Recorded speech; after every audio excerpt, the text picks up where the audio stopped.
Protect yourself and your family from unexpected challenges. Consider accident-only income protection. Click the link in the description to find out more.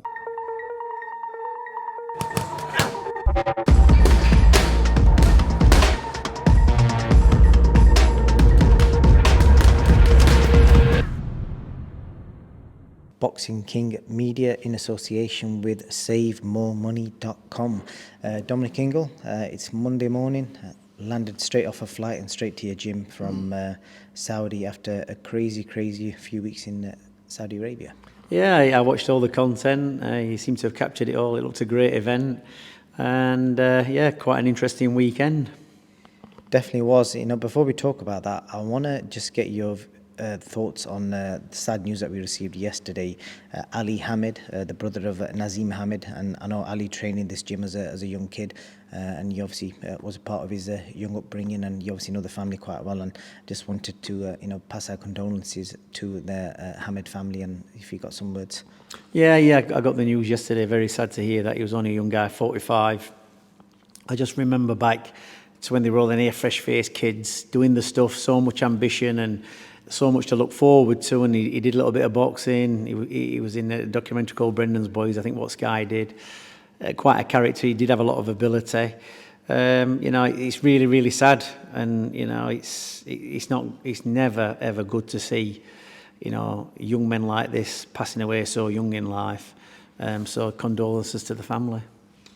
Yeah, definitely so. I've actually got the clip of Ali. I think your dad was training him, and your dad actually got him some shoes from Sug Sports from back in the day, which is a great little clip. And he had his first amateur fight on the same day. I think Johnny Nelson had a European title defence or something. So I'll post that clip at some point. But thank you for them words. Yeah, like I say, it's very sad. And a huge event this Saturday just gone. I'm sure you obviously seen it. One of the first things I want to ask you about is the ring walks. Obviously, you've been around some humongous fight nights, and you will have watched it on TV. What did you make of the whole setup, and what Saudi Arabia are doing for boxing? Well, how great was it when Tyson walked out, and all the boxing stars of the past, every single one of them lined the corridor to see Tyson go down, and Roberto Duran, Leonard, Morales, all these Lennox Lewis, all these names. What a fantastic turnout! Because look, they've provided us with so many thrilling nights over the past 20, 30 years.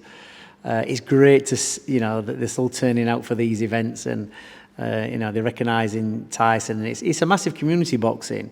I can imagine some of the conversations what went on over that weekend with the ex-fighters, and whether they still got that regret or resentment or whatever it is, competition between themselves. But it was a great event, a great intro, and he came out on the throne with the crown on, and then danced his way to the ring. The setup looked truly amazing. It's funny you should say that about fighters talking to each other. I've got some great clips which I'm going to put out over the next few days. I've got Nazim Hamid and Eric Morales having a go at each other about Naz telling him that he refused to fight him, so I think people will enjoy that. Got Amir Khan and Manny Pacquiao and Ricky Hatton having a debate, so I'll put them out over the coming days. It's also interesting you touched on there about the ring walk, and I don't think it's probably needs highlighting that we've got a British fighter. I was looking at the world population the other day. There's like 8 billion people in the world, and this one man, Tyson Fury, is representing the British people on that sort of scale. I know a lot of people focus on negativity, but I wanted to start off with the positive side of the fact that a British fighter is there in Saudi Arabia getting paid a lot of money for such an event, and have all these legends flown out for his ring walk. I think that probably needs highlighting that. It doesn't.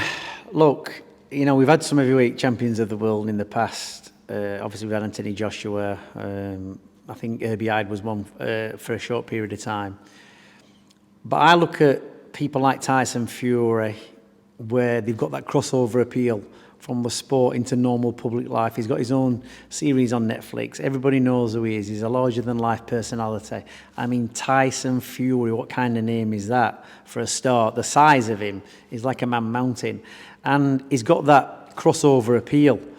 And when I look back over time for famous sports people, you look at people like, in boxing, Muhammad Ali, what a character. you look in bodybuilding, Arnold Schwarzenegger, you look at all these iconic names, and I think the way Tyson is now is one of the most standout heavyweight champions we've ever had. You know, we had Lennox Lewis, great fighter, but who's got the personality of Tyson Fury? Who's got that broader appeal? I mean, he gets up and sings, and he's not the best singers, but he don't care about making a fool of himself if that's what people think. He appeals, he's got that love him or hate him type of personality. And that can only be good for the sport of boxing. He's a character, he's lighting it back up again, he's creating entertainment. And obviously the show on Saturday night, what a massive event, big arena, light show, ring entrance. You know, it must have cost hundreds of thousands to put that on, just to stage a production and entertainment. And then we got the thrills and spills of the fight.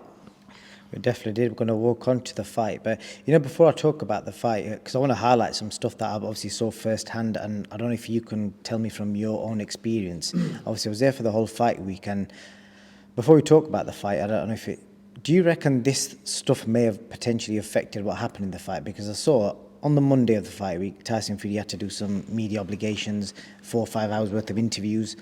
On the Tuesday, there was Grand Arrivals event at this place called the Boulevard. Amazing little setup, another 3-4 hours worth of interviews. Wednesday, they did the media workout, more interviews. Thursday, press conference, hours and hours worth of interviews. Friday, weigh-in, interviews, and then I think he went back to the hotel, he got changed, and then he was contractually obliged to go to this gala dinner, which was full of some of the biggest names in sports and entertainment, and he was there for 2-3 hours, and he did more interviews, and then Saturday night, fight night. So before we even talk about the fight, could that affect a fighter's preparation going into like such a big event? Well, you know, my first thoughts on all that with Tyson, he's been out of the ring for almost a year. This is not making excuses, this is just an observation and relating it back to my own experiences in boxing. The one thing I hated the week before the fight, I mean, obviously Tyson's not making weight, but all the fighters I train were having to make weight, is when you have to do the media obligations and you're turning up for everything to publicise the fight. And when a fighter's close to the weight, it affects everything. Now, Tyson hasn't boxed for a year. I think he had about a 12-week camp. 12 weeks for Tyson to train for that fight wasn't enough to unwind the other 9 months of inactivity or whatever he's been doing. It just isn't. All you're doing there is training to try and get fit. And I believe if he was going to fight USYK in this fight, this weekend's gone, I think he would have been more on it throughout the year. And I think, even though he probably won't care to admit it, and he'll say that he didn't underestimate the guy, I think he did. I think he thought, I'll go in there and bamboozle him with my boxing ability. And that's all he had to do. That's the only way you're going to beat a guy like him, is to keep him on the end of a jab, not get caught, keep it long and just box his ears off. But the guy was solid. So a combination of a lot of things, being inactive for 9 months, only training for 3 months, all the build-up of the media, the pressure the week before the fight, it's not what you need to be doing. You need to have your mind switched on what you need to be doing. You need to be switched on to the fight, because it is distracting. Yeah, it was the same for the other guy. But the difference is Tyson's a heavyweight champion of the world. And Ngannou's in a UFC fight, he's not on the same level as Tyson. He got nothing to lose. It was a big event. He acquitted himself really, really well. But Tyson's got so much to lose because he is the heavyweight champion of the world. Everybody looks up to him. I mean, probably outside of UFC, nobody's heard of Ngannou. But everybody knows about Tyson Fury. So, yeah, it all adds up to the pressure and the hassle that you don't actually need. And the other thing I forgot to mention, so the ring walk, I think to my knowledge, it was almost 2 a.m. Saudi time. So the ring walk was around midnight, and I think it was delayed by about 40 minutes. So he was kind of warmed up, sat around waiting for the ring walk to be perfected, because they had singers and performers. Obviously, it was like the first big event they put on, but I was actually sat there thinking, could all this be affecting him? It all affects, but you've also got to realise it works for the other guy as well. Yeah. So, and maybe because, you know, Ngannou's probably not used to all that, he's not really, he's probably didn't really throw him that much, but whereas Tyson knows. But like I say, as far as Tyson's performance was, for me, I just think in his mind, subconsciously, he's underestimated the guy. And the guy was a unit, he was solid. I think when Tyson got into some clinches with him, the guy just threw him off. But usually Tyson's had that physical ability over most people. And I did have to laugh when when Eddie said that Anthony Joshua would finish Tyson Fury off. Well, the similarities there is Anthony Joshua and Ngannou were black. They're both built. Anthony Joshua can box, but Ngannou's got a chin because Tyson hit him with a elbow, every trick in the book, hit him with every shot, and he was still stood there. The thing is we know that Joshua's chin's let him down in the past. That's the difference. And I think if that fight ever did come off, it'd be the same result again. Tyson would beat him. So just talking about Ngannou's performance, and again, I think it's fair to say most people were shocked at how good he actually was at boxing. I think I spoke to Spencer Fear, and one of the observations we made was that he didn't appear to fall for the feints that Tyson does. He's known to feint people and make them fall short and counter them, but he just seemed to stand his ground. Did you pick up on that? And how was he able to do something like that on debut? You think of the UFC, he's used to going in the ring with both arms and legs available to attack somebody. So he kind of went into that fight at a disadvantage just being able to use his arms. But when you imagine you're getting kicked in the face, kneed in the face, elbowed in the face, I think he copped one or two shots off of Tyson and thought, I can take these shots. So therefore, he wasn't concerned what was coming at him, and therefore he wouldn't flinch because he was not concerned that he had to get out of the way of the shots. So, like I say, he was solid, well-built guy, massive traps. His neck was solid. So, they've obviously, and what surprised me? Mike Tyson, coaching somebody. He kind of got the plan right, feinting up to the head, hitting him down to the body, hitting what's the big area, which is Tyson's midsection, instead of trying to go for his head and kind of offsetting Tyson a little bit. So, they got the plan. It was just basic. And I think Tyson said to him, look, you can see him twitching and fainting. Don't fall for it. Just take off. Just be slightly out of distance. Keep back. Don't fall for it. You know what shot he's going to throw, so you know what's coming at you. So I think he got in his mind the basic idea of what he got to do, and he stuck to the plan. He executed it, to a T. And I think once Tyson realised after getting knocked down, he was a bit more cautious, and Ngannou then really had the upper hand. It kind of levelled the playing field. What did you make of the knockdown? A looping left hook, top of the temple. It looked like it got dropped heavy. What did you make of that? And were you shocked when you saw that? It's the worst shot to get hit with on the top of the head. Back of the head, top of the head. Obviously, the back of the head's an illegal shot. But right on the top of the head is the worst place because, first of all, your neck pivots from here.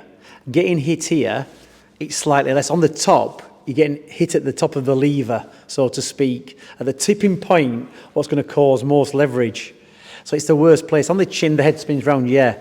But if you get hit on the side of the face, it tilts slightly. But the top of the temple, thinnest part of the brain apparently, the worst part, and it just, ruins your coordination, your balance, and you're over. He got up, quite well. And then all of a sudden, everything came into swift focus for Tyson. He thought, I'm in a fight here. I've got to be on the ball. So obviously you got back up and then you ended up becoming a boxing match. How did you end up scoring the fight? Obviously we've seen the controversy that's come after it. Some people are saying Ngannou got robbed. Some people are saying Fury edged it, won. How did you see it playing out and how did you score it? I had Tyson winning at least 6 rounds of that fight, possibly 7.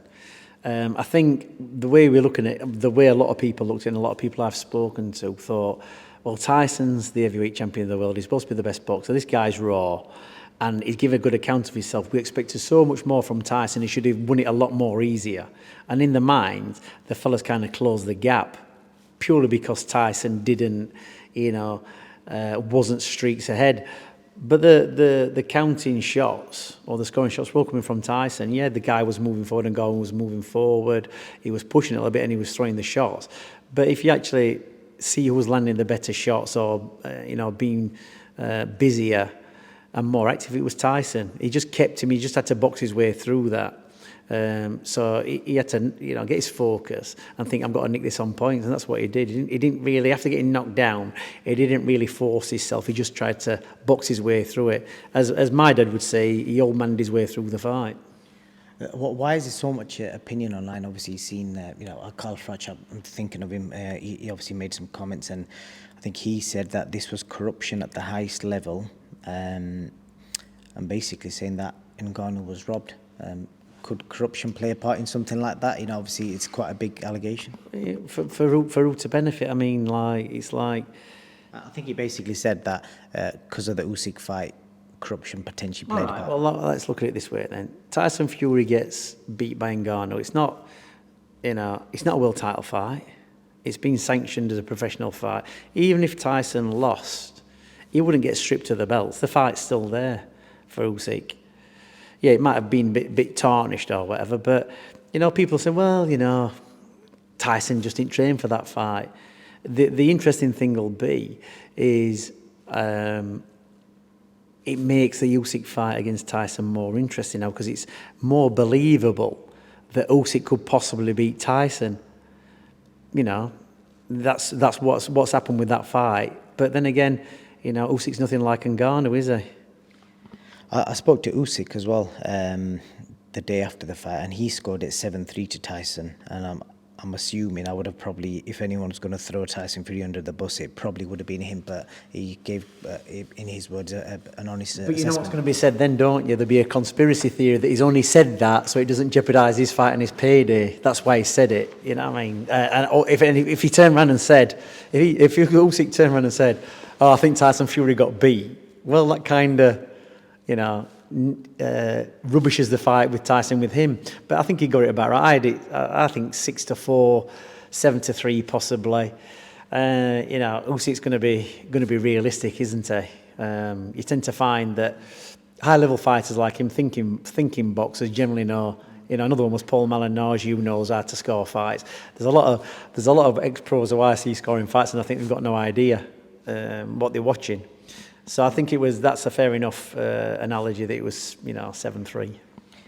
Carl also said that his legacy was 9 tatters because of that fight, and obviously, like I said, he said corruption may have played a part. Is his legacy in tatters? I don't. No, he's not. His legacy's not in tatters, and I don't know why. Corruption, like, it's a bit ridiculous, really. It's like I've been in boxing a long time. And I don't get it. You want to see corruption, you go to Germany and see fights. When we used to have British fighters going over there fighting their champions, some decisions were absolutely shocking, and they were never contested. I've been to other places where the decisions are shocking. There's been far worse decisions than that, but they're never documented. You don't see them on TV. You go to the small hall shows, you travel around Europe. I've been involved in some of them fights when my fighters clearly won. I was at one time in Germany. I had a guy fighting. He was a guy from Birmingham called Mark Ramsey, and he was boxing a Russian guy in Germany, and he was winning the fight. He was on top of the guy on the point of stopping him, and the lights went out over the ring, and we had to sit in the corner for 3 minutes till the lights were mended, and then he got up and boxed another 2 rounds, and the guy won on points. That's what corruption is. So I don't agree with Carl on that one, to be honest. And the other thing, observation on this is, some people have said he had an off night. Boxers have off nights, and unfortunately they get ridiculed for off nights. We've seen it with Anthony Joshua before, where he's had off nights, and then he's had a good performance the fight after, and people just jumped on him as well. And I think I gave the example of Usyk Chisora, and I remember a lot of people were saying Usyk won't survive in the heavyweight division. He struggled against Chisora. Some said Chisora should have got that decision, but he's then gone and beaten Anthony Joshua back to back, a big genuine heavyweight. Well, has Tyson Fury ever been beaten as a professional fighter? I'm assuming as an amateur, but officially as a pro now. Not as a professional fighter. He's got a draw against Deontay Wilder. The thing with Tyson, even when he doesn't, like I said, he probably trained for 12 weeks for that fight. He's done nothing for the other 9 months. And you could tell with the state of him before he started his camp, he was massive, he was fat. You can't, at 33 years old, you cannot unravel 9 months of doing nothing in 12 weeks. You just kind of, prepping yourself up a little bit. And I immediately thought to myself, this is like a pre-camp for the Usyk fight. It'll all go smoothly. He'll carry on. He'll carry on training for another 7 weeks to put the finishes touch on. Then he'll fight USYK. But he got banged up in that fight. So you'll be able to tell me, is that fight going on in 8 weeks' time with USYK? From what we've been told officially by Frank Warren and Tyson's manager, I've not put the interview out yet, but he's basically said no, it's going to be next year. But Tyson's basically said whatever they want, and obviously he's got some knocks and bruises, a grueling fight. And So it was going to be in 8 weeks' time. Who's decided it's not going to be in 8 weeks' time? Promoter and manager. Right, so, for whatever reason. So maybe that's on an account of what happened on Saturday night. If you'd have glided through that fight, one hands down, easily over 10 rounds without a mark on him, there was probably a good possibility it was going to be in eight weeks' time. And another one, which is quite ironic, as my dad used to say, Tyson's been given the gypsy's warning, basically, and that's what it is. Sometimes you need somebody. If you're not listening to the people around you, I don't know if he does or he doesn't, and I know sometimes I've heard John, his dad, kicking off with other circuses around Tyson, but it's Tyson having to get in and do the fighting, and there's a load of people around him, all good. But, when it comes down to it, boxing's a serious business and you can get hurt. And I think John Fury realises that. And I'm sure there are going to be some interviews in the next couple of days and we're going to get a good response from John Fury. I suppose you'll catch hold of him at some point and see what his point is. But, all better that he's leaving it till after Christmas because it'll give him time to have a think about what's gone on. And I think he's had a bit of a gut check, Tyson. And I think when Tyson turns up to fight USYK, he'll be absolutely switched on 100% and it'll be a totally different fight again. His brother Shane, I spoke to him and he basically said that sometimes he's took it as a sign from God in his words, and he basically said that sometimes he feels that he got this warning because now he'll prepare even better and fix the issues he may have had in this camp. So he's 100% for USYK, because sometimes he's basically taking it as a sign, he said. What you find with boxers, and I've been around a lot over the years, and like I say, I always have compared to now. Naz was the biggest fighter we ever had. Over in Manchester, Ricky Hatton was the biggest fighter. In America, it was Floyd Mayweather. They all have the same issues. You listen to people around, you listen to Ricky himself, you listen to people around Ricky, people who trained him. It's the same story, different fighter. Fighters are their own worst enemies because they'll leave it to their death. They'll take risks. I remember Ricky saying when he boxed Manny Pacquiao, he didn't feel right, but he was so close to the fight, he was going to let everybody down with paying for tickets and flights if he pulled out, and he should have pulled out. But they think, well, I'm here now, might as well do it, and he did it. And the result is, you're crossing your fingers most of the time. But most of the fighters, they're causing their own problems. And realistically, who's going to keep Tyson in check? He's a big unit. He's calling all the shots. Who's going to tell him he's not doing things right? We had this with Naz. I think his brother Shane, from what I gathered, and he kind of expressed in the interview, I feel like he's got a real bond with him, and I think he's told me in the interview that he's going to take charge of the next camp and he's going to make some decisions. But do you think where Tyson's been for all this period of time, why ain't somebody taking charge 3 years ago? When he came out of his first retirement... He did tell me he did it for, I can't remember which Wilder fight. He said he did it for one of the Wilder fights and it was his best performance. Well, so lesson learned. So when Tyson came out from his exile, right, and you've had time to think, right, the next phase, nothing can go wrong. We're gonna execute this like a military procedure. But what happens is, yeah, that's great. We've done that easy enough. We'll find an easier way. Fighters will always get complacent, but you can't afford the people to be around you who's keeping you on track to be complacent. My dad was never complacent. My dad always thought the worst case scenario. Do you understand? He'd start a camp 4 weeks earlier than it should be. He'd get rid of all the people out of the gym. Because realistically, when a fighter is winning, it's all good. When he loses, the first person they point to is the coach. Like in football, it's the manager. So my dad, to overrule that, used to be overcautious with everything he did with fighters and make sure the camp went, as it was supposed to go. But unfortunately, complacency does kick in. It's just human nature for that to happen. The last year, I just wanted to say, I remember you telling me a story a while ago about one of the clients that you're, Gid Gallad's working with, somebody that you're providing nutrition advice for, and also Barry's training, and I think he's been living with him in Bournemouth, and I think you showed me a picture of this guy, really overweight, but he was in Saudi as well last week. He flew over for the fight. He's a Tyson Fury fan, and Barry was obviously with him, and genuinely I was surprised how good this guy looked considering the picture that he showed me a few months ago. The first time I met him, I was coming back on a plane from Canada after Billy Joe Saunders had boxed Lemieux. And somebody pointed him out and said, oh, this fella, you know, he's a big fan of Tyson's. He's you know, he's really well to do. He's got good businesses, worth a fortune. And he was a bit heavy, this guy. And I think Barry started talking to him then. We were all on the plane back. And a couple of weeks ago, it must be 12 weeks ago, I'm sat in my house. It might be a Monday morning. There's a knock on the door. So one of my kids answered the door, and the fella said, is Dominic in? And he went, yeah, and shouted, Dad. So I come to the door, I went, can I help you, mate? He went, yeah, my mate in this call wants to have a word with you. So I looked out at the door, and this fella waved up at me, all right, Dominic. I went, sorry, mate, I don't know you.